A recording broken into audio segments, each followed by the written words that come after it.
Welcome, and thank you for joining us for IOFM's virtual demo day. My name's Mark Brousseau, president of Brousseau & Associates. I'll be your moderator for today's event. I have just a few housekeeping notes to go over before we get started with our first product demonstration. If you have any technical questions or issues using the WebEx platform, please use the chat box on your screen and someone will respond to you right away. If you have any issues with audio, please click on the phone icon above the chat window to receive the teleconference information. For those of you who do call in, to ensure call quality, everyone's lines have been muted today. We encourage you to ask questions throughout our product demonstrations. Please type your questions into the chat box and hit send to submit them to me. At the end of the product demonstration, I will have our presenter answer your questions.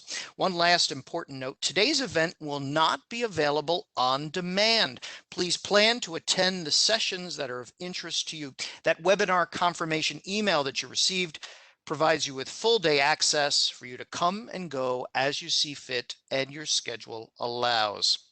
Our first product demonstration today is sponsored by Lockstep, and it's presented by Matt Shanahan, Chief Strategy Officer at Lockstep, and Matt Long, Manager of AR, Revenue, and Treasury at AmSpec. At this time, I'd like to welcome our presenters and hand the session off to Matt Shanahan. Matt, welcome aboard. Thank you, Mark, and thank you for the introduction. I'll just share my screen here.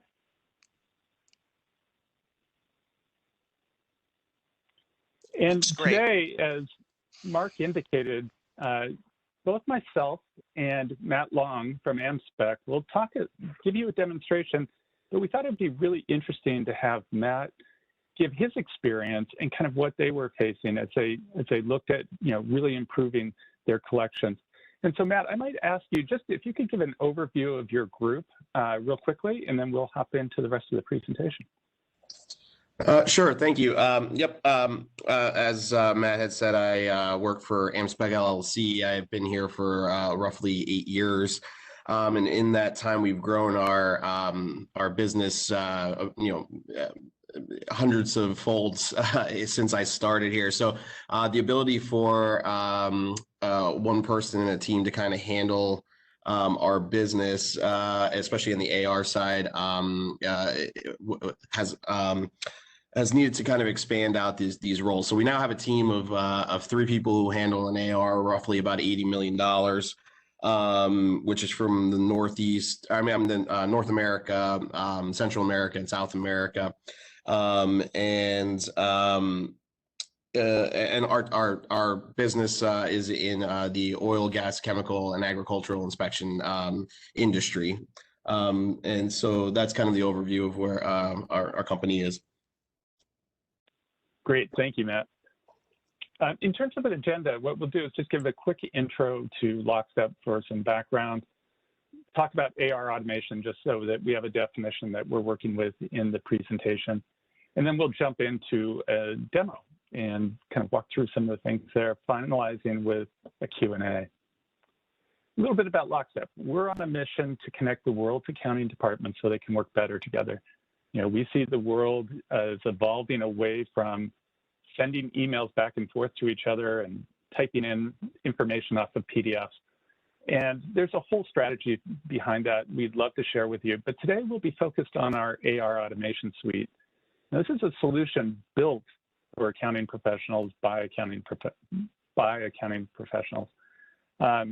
We developed it. We were one of the first in the market on this, and we've developed a lot of capabilities that I'll be excited to show you today. Currently, we average 20x return on investment. So our customers earn back 20 times more than their investment by using Lockstep Collect. We've also been recognized as an industry leader. We made the Gartner Market Guide, the IDC MarketScape. We're award-winning from the Tech Titan Group, and we just became a finalist in the Cloud SaaS Awards. We serve some great brands. We have over 200 customers. You can see some of them here. We are covering over 20 different industries. So anything from business services, manufacturing, distribution, construction, you can just a broad array of different industries, tech, et cetera. We're also leaders in ERP integration. We have over 40 integrations to both on-premises as well as cloud solutions. And that list is constantly growing. So this is actually just kind of a short list here that we continue to add. So let's jump in and talk about AR automation. When we talk to a lot of customers, including, Matt, when we originally chatted, people are bogged down in spreadsheets. The average way that people do things today is they manage their collections using Outlook and Excel. You might run an aging report and generate a spreadsheet like this, and they might track, status with colors like, oh, all the ones that are green have given me a check is in the mail reply, so I know I'm going to get it. Or the ones in red are the ones that I'm having bigger issues with. It's some variant of this that people create, and the problem with it is highly manual, first of all. It's not very visible. It's hard to, say, okay, across multiple people, what's the status of my receivable? Reporting and transparency is very difficult, and it's very menial labor. I mean, one of the comments that Matt had made when we originally chatted was that they actually had a lot of turnover in their accounting staff because the work itself was just not that fulfilling. So these are the typical challenges.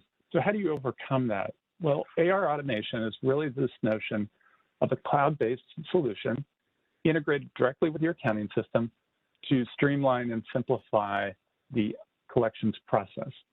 There's core components, and we'll see these in the demonstration today. Automated customer communications. How do you send out information based on the status of the customer's account and their invoices within that account? Customer self-service. How do you give customers, online access to their accounts? Imagine if the only way you could find out your bank balance was to email the bank and ask them for a balance. We all like customer self-service in our consumer world. We should have it in the business world as well. Collections activity management is how can you look at the team and manage the activities of the team? You can't do that in Outlook or Gmail, but you can do that just like they do it in Salesforce for the sales team. You want to be able to, so while you're managing the revenue, stream, if you will, the revenue flow in Salesforce, you want to manage the cash flow using activity management, just like you would in any other department. And then cash application. So once customers pay you, how do you sort of update your books and keep those in sync with your customers? And finally, forecasting reporting. So we'll touch on these as we go through the demo today. Now, there's another important thing that a lot of organizations don't talk about, and that is customer success. When implementing AR automation, that is likely going to be new to you, in terms of being a practitioner and professional in accounting. And so one of the things that really differentiates how we go to market is we bring in these playbooks and processes, the best practices that have been proven out over those 200 customers. Our customer success team works to get your data foundation correct. Are the context right? Does the aging tie out? Making sure this data is correct before you turn on automation is a fundamental success factor.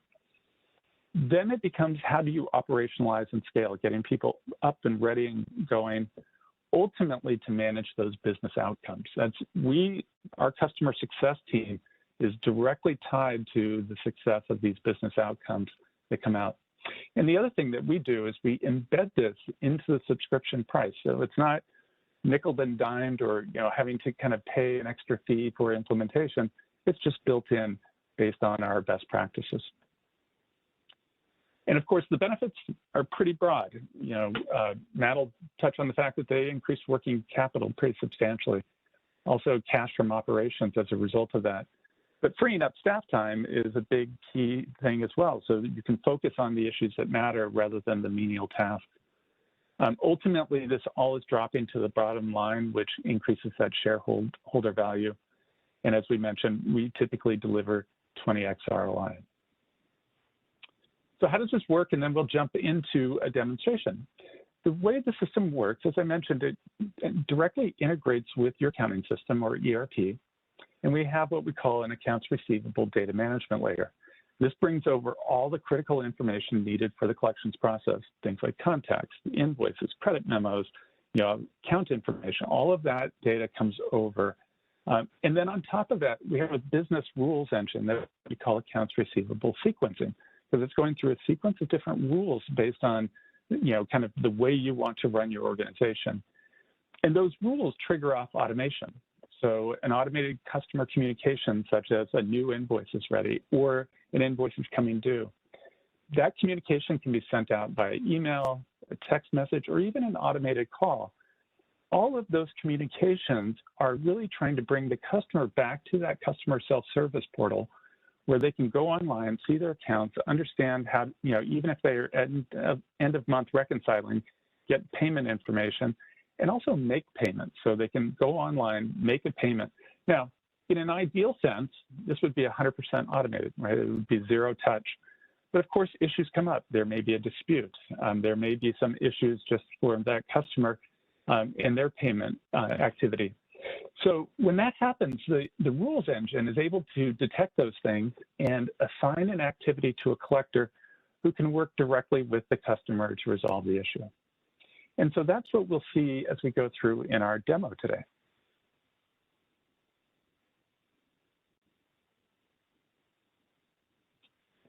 You're now looking at Lockstep Collect. We're going to start with the dashboard screen, so we'll start there. And here you can see kind of a breakdown of all the collections performance. You can slice and dice it a couple different ways. You could look at it at one collector at a time, so each collector can have a view of their book of cash flow that's coming in.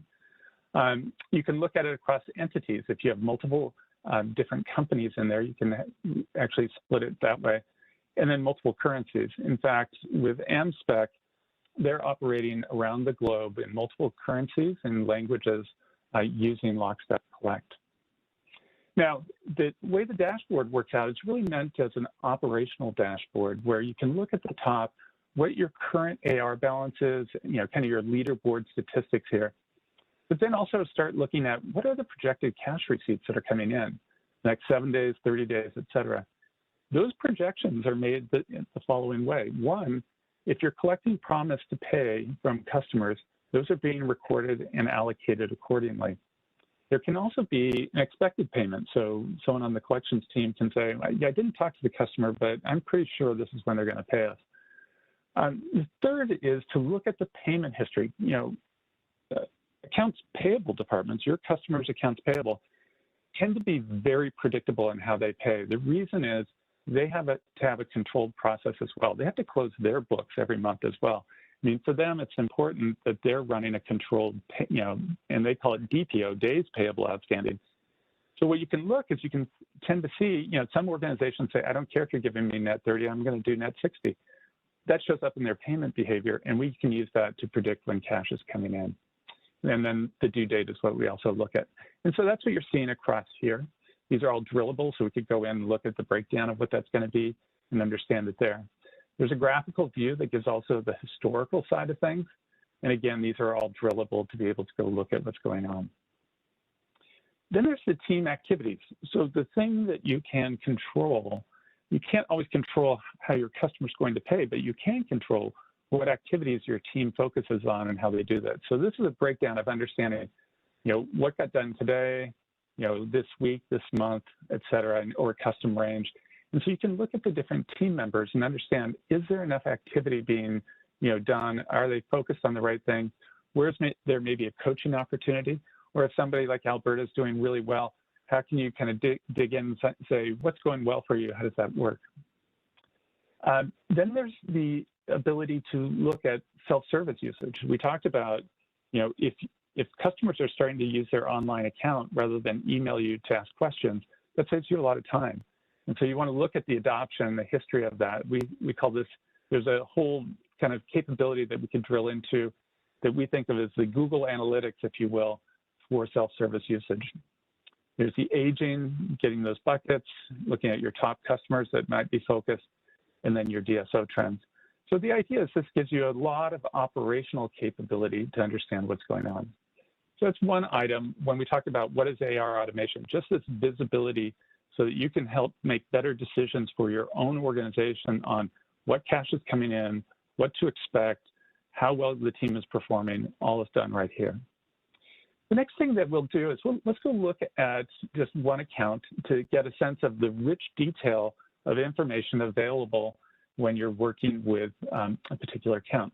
So I mentioned that the AR data management layer brings over all the critical information needed to be able to run the collections process. And that's what you're seeing here. This is Kennedy Corporation. So this is, in this case, I'm a company called Chandler. That Chandler is actually the one generating the invoices. Kennedy Corporation is one of Chandler's customers. And you can see below here a set of all the open invoices, certainly the associated PDF, as well as any supporting documentation. And down below, you can see all the various activities that have been taking place. Now, I wanted to share a little bit deeper detail so you get a sense of really everything that's inside the system. Here I'm looking at the credit profile for Kennedy Corporation. What is their credit limit? How much do they have available? Are you allowing them to do online payments? So I can control a lot of what is going on here, doing a credit hold. I can add or change payment methods for them. And what you can see here, there's the Lockstep credit score. So with Lockstep, you're able to not only integrate outside credit data, but you can actually create your own rules about when somebody might be at risk and why. And these are configurable rules that go in the system. Now, there's other information such as just the contact information about the being able to get in touch with the shipping address and things like that. There's also history, so you can understand in the past, how well has this customer, paid on time and been responsive, et cetera. So you get that, have they ever broken promises, kind of what's their current aging, et cetera. So a lot of rich information available for you right here. The other thing, we talked about payment behavior. Here you can see usually pays on time. We saw that up in the profile there. And that's based on 4 years of history. So it really is able to kind of break this information down. Now, the automated communications is what you see here. So here's a situation where you can see kind of a list of different communications that were triggered out at different points in time based on the aging of the invoice that was going through.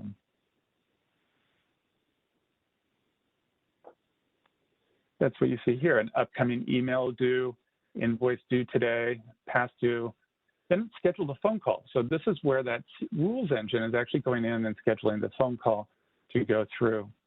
Now, Matt, I'm curious, when automated customer communications was turned on for your team, what was kind of the feeling from the team and the feedback from the team? Well, one of the things we did when we started the whole process was we were trying to really understand the proper contact information that we needed from our customers in order to make sure that these statements were being automated to the proper places. And so we did have a lot of diligence turning on our statements in order to kind of uncover the proper places to send these statements, because there was a little bit of trepidation on our operations side that if these statements were being sent to improper contacts, that it would lead to customer service issues within the company. So there was definitely some trepidation on our side when we went to turn these on. So we did a lot of diligence pre sending these statements. But it wasn't a perfect list. So we did make sure that we tailored our communication in the bodies of the emails to kind of state if this isn't the proper person, please make sure that you respond to us and let us know who to kind of set this up. So pre sending these statements, a little bit of trepidation. Afterwards, a lot of success from it, and the overall response, especially from our customers, was very positive, and that built a lot of confidence in the product, especially with our operations side. That what kind of correspondence we're having with our customers was going to be positive on both sides. That's great. Thank you for sharing that. And, it's not just reminders on invoices. It can be monthly statements, annual sort of requests for, tax documentation. Any of those things can go in here. Now, I'm just going to click on one of the communications so you can take a look at it. And what it does is a full personalization engine where it's able to go in and, change the subject lines, provide kind of information in there. So it's all personalized. There's an editor that allows you to do those. Now we give you a full template library, as I mentioned, best practice playbook. But here's that magic link. So one of the things that your customers are probably not looking to do is to say, I've got yet another portal with another username and password.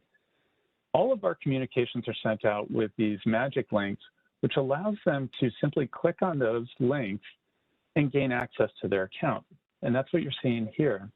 The ability for now Kennedy, clicking on that, so you can see here, I'm Kennedy Corporation. I'm using my account at Chandler. I can see all of my open invoices, closed invoices, different payments, and I can process those appropriately. One thing is I could pay those, right, and just be able to do either credit card or ACH from here. I could actually turn on automatic payments so that on the date of the due date for the invoice, it just automatically processes. If I do have a dispute, I can be able to quickly submit my dispute. It'll get routed to the right collector so that can be dealt with, right? So the person assigned with the account on that. You can record a promise to pay, a number of different things here. Also in this portal is the ability for people to go and understand, I made a payment, did you apply it to the right invoice? So I can see my payment reference number, the invoice it got applied to. This helps me at end of month reconciliation, make sure that we're in sync back and forth. I can message, send messages back and forth, exchange documentation, so things like W-9s and tax exemption certificates can all be done through this. So again, it's a very rich environment for your customers to be able to do self-service, to work with, be able to kind of work on their accounts without having to contact you directly. So we've looked at a couple of things. We looked at the automated customer communications. We've looked at the customer self-service. Want to move to one of the last areas that we talked about, which is really in the area of activity management. So in this case, our system is designed, you saw that I was a manager, I was in that manager view where I could see the different team members and what they were doing. I can also switch into the view of one of the members on my team. So I'm going to switch in and actually become Alberta Grant. Our system is designed to provide the next best activity. In the past, a lot of times it would be up to individual collectors on what to do. What the system here does is it says the activities to be done are sorted in a way that is prioritized for the best collections result. So I can go here, I can click on that activity, it brings it up, and immediately provides to me all the resources I need to work on this. I have the various contacts that I need to be able to do. Right? So I could click on one of those and say, I'm gonna call this contact. And what it does is it puts that into my notes right away. So I'm not having to type that in or anything else and whatnot. There's also, there's an option for, by the way, automated dialing. So that would be in there, transcription, so it can record the call. There's a lot of telephony integration embedded in this. The demo here, we have it just simplified a little bit.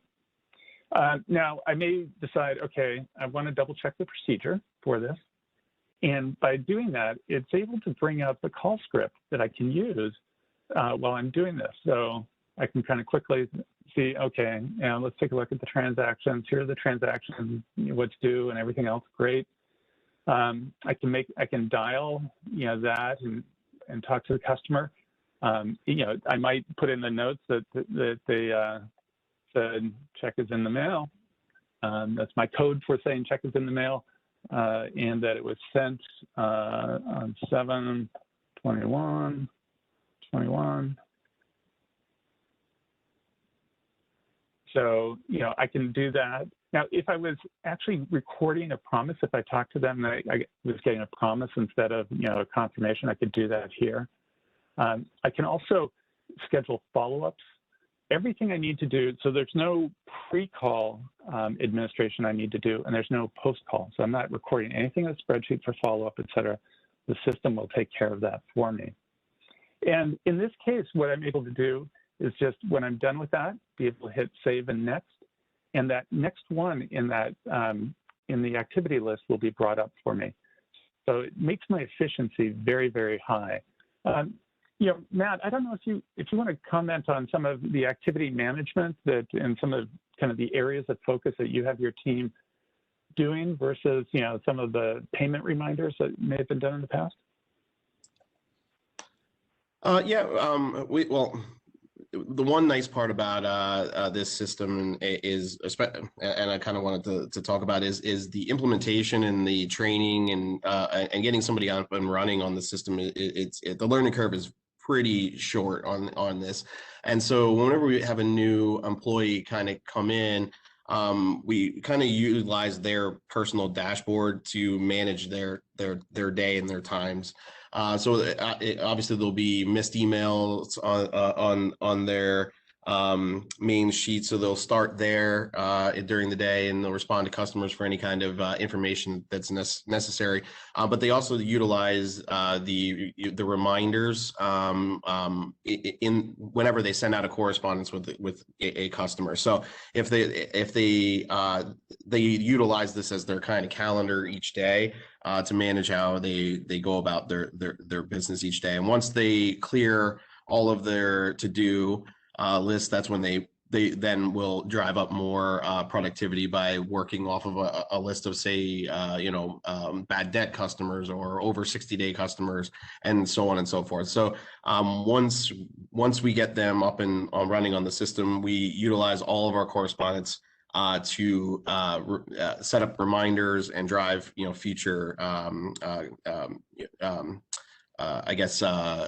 things, to-do lists for themselves. So they're ever expanding on what they need to have done every time they do something. And this is something that was huge for us, as we didn't have any kind of system to really monitor our follow-ups. And there, with as many customers as we had and as little as people we had handling all of those customers, it was really easy to lose sight of where we were with some of the smaller customers who may fall off our radar. So by being able to utilize this system for follow-ups has made sure that none of these customers are falling through the cracks for the team. Thank you for sharing that. Now, there's other rich functionality in the system. So there's custom reporting. These are all the various types of reports you could do, reports on different invoices with filters. And these reports can actually be emailed out automatically to stakeholders. So there's some rich functionality behind the system that we won't have time to go in a deep dive today, but certainly able to do so on a follow-up. As we go back, we're going to hop back to the presentation, because we'll have a chance for more questions as we go through. Wanted to touch a little bit, Matt, on kind of the benefits that you realized, as you implemented the system. Yeah, absolutely. We've been on the system. I think this is our third year now. When we first implemented the system, we had one full-time collector handling, at that time, probably about $60 million worth of AR. As you mentioned a little bit earlier, that was probably the third person within a year that we had in that role. Our turnover in that position had been very high, just because of the amount of workload, and I would say even pressure in this position, because we're a privately held company. Cash flow is everything to us, and so it's a very high profile position in our company, in our industry. And so we had a hard time keeping somebody in this role. I don't know if it was burnout or the pressure got to people, but we did see many employees come and go. And then obviously you have to train and develop them, and that also hurts your collection ability as you have downtime, and again, things fall through the cracks when that kind of stuff happens. So we were in desperate need of a solution, and so we actively were looking for one. We had utilized some of our current technology at the time. We had a BI tool that pointed at our ERP system that we were utilizing to schedule statements, especially for larger customers or ones that we could easily send correspondence to without having to manipulate any of the stuff we were sending to them. So, but we found that to be very cumbersome. Our system was very much overloaded with the amount of files we were trying to send. So we had to stagger them different days and times. And the overall handling of that system had become so cumbersome, it was not a long-term solution. So once we implemented this process, there obviously was a good amount of diligence, as I said before, that we put into making this work really well. But when we implemented it, we started, I believe the first stagings we sent were early in the year. At that time, our DSO was roughly a 72. By the year's end, we were a 63, and we were able to bring back about $8 to $9 million worth of working capital to be able to handle a lot of our expansions that we were doing throughout the world. So, and then last year, obviously during the pandemic time, this was a very like worrisome time for us. We didn't know what would happen to our cash flow. And obviously most companies didn't know what was going to kind of occur during that time, and we found nothing but success. We actually lowered the DSO last year again too, and on most of that, and if not the bulk of that credit needs to go to the fact that we have these automated systems in place, and we're able to manage such a big book of business with a very few employees.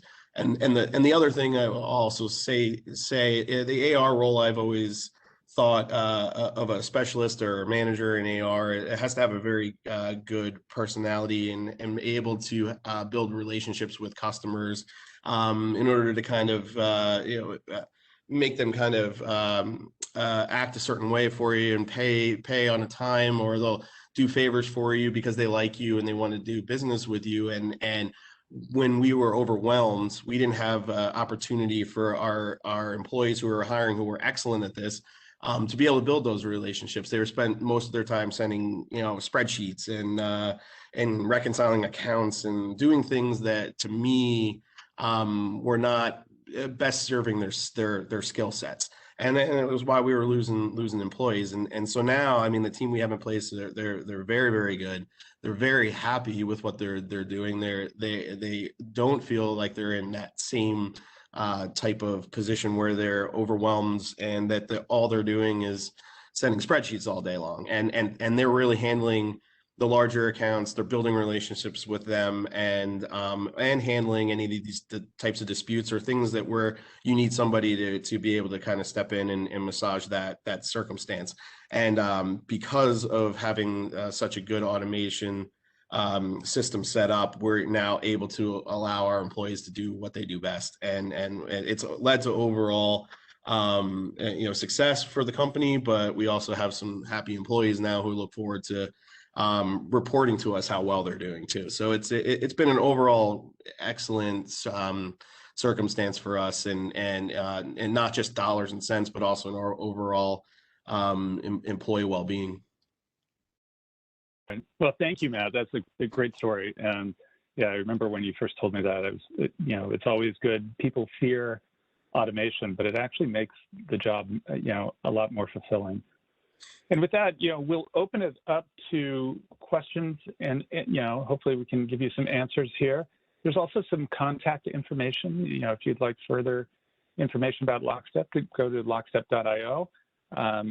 And we also have a lot of resources out there that you can dig into. including one is we run benchmarks. So we actually look across all of our customers on a daily basis and calculate, how they're performing, and then provide industry benchmarks and so you can take a look in there and see what impact each kind of automation has on your overall cash flow. And I'll open up to Mark to see if there were any questions that came in while we were chatting.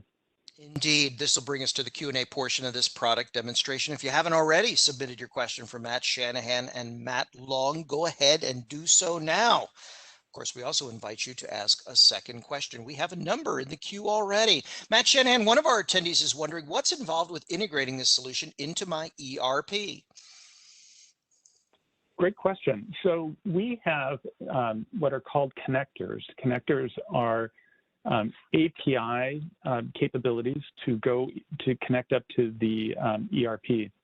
We've developed them for both on-premises as well as in the cloud. Now, even on the on-premises ones, we have technology that if that ERP may be an older one, that we can integrate at the database level. I won't get into the technologies, but it basically, that connector gets set up and installed, and because it's standardized, it's very quick to do that, and it knows the data to pull across because we've normalized that across all the different systems. And as I mentioned, it'll bring over things like credit memos, et cetera, and it's built to, depending on the ERP, either synchronize on a certain basis or to do it in real time. We have a I hope that related answers the question. Well, if not, they know how to get a hold of you now, Matt. Yeah. But we have a related question, so you're going to get another stab at it.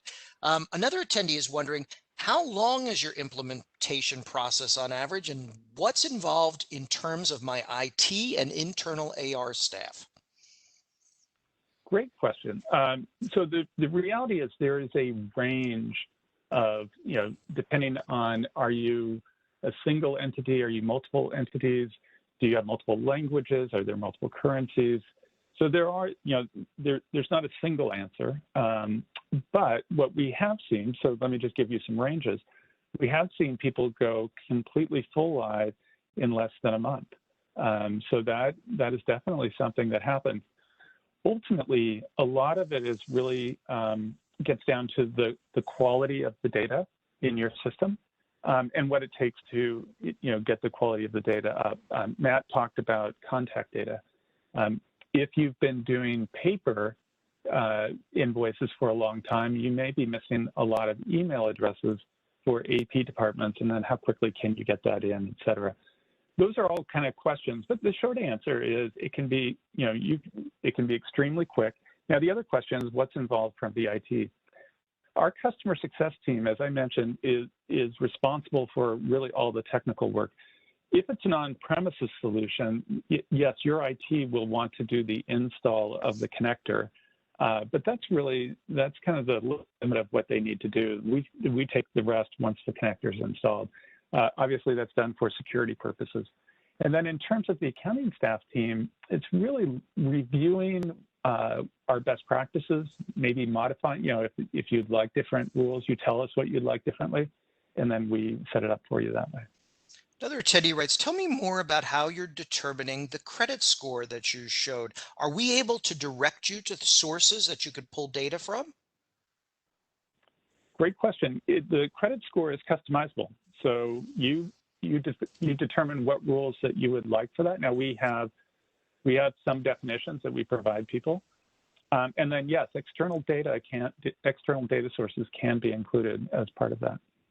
Another attendee writes, are you segmenting our customer base by credit worthiness and then determining how to remind them or approach them when things fall late? Great question. I didn't go into let me just bring this up in the demo. Sorry, I'm going to switch my user and I'll keep talking while I bring this up. We give you customer segmentation. That's an important part of the system. If I go under the admin here, we have different segments of customers that you can set up right here. These are all various segments. These segments are user definable, so you could be based on size of customer, credit score, et cetera. And each one of these segments, then, if I clicked on one of them, you would see has a different set of business rules. So it'll, for instance, you might have a white glove service for your top customers that you do differently than small and medium business and the rules you have that.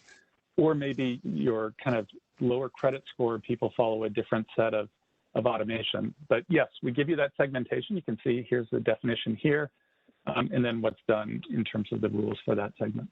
And there's a related question. Perhaps it's a follow-up from the same person. I'm not sure, but they want to know, do you have the ability to turn off or flag an account that you don't want collections to reach out to? In our case, in strategic accounts, only sales should be calling them. Absolutely. So there's several ways to do that. One is just on the segmentation. You would put them into a strategic account segment, and that would have a different set of rules. We also do that.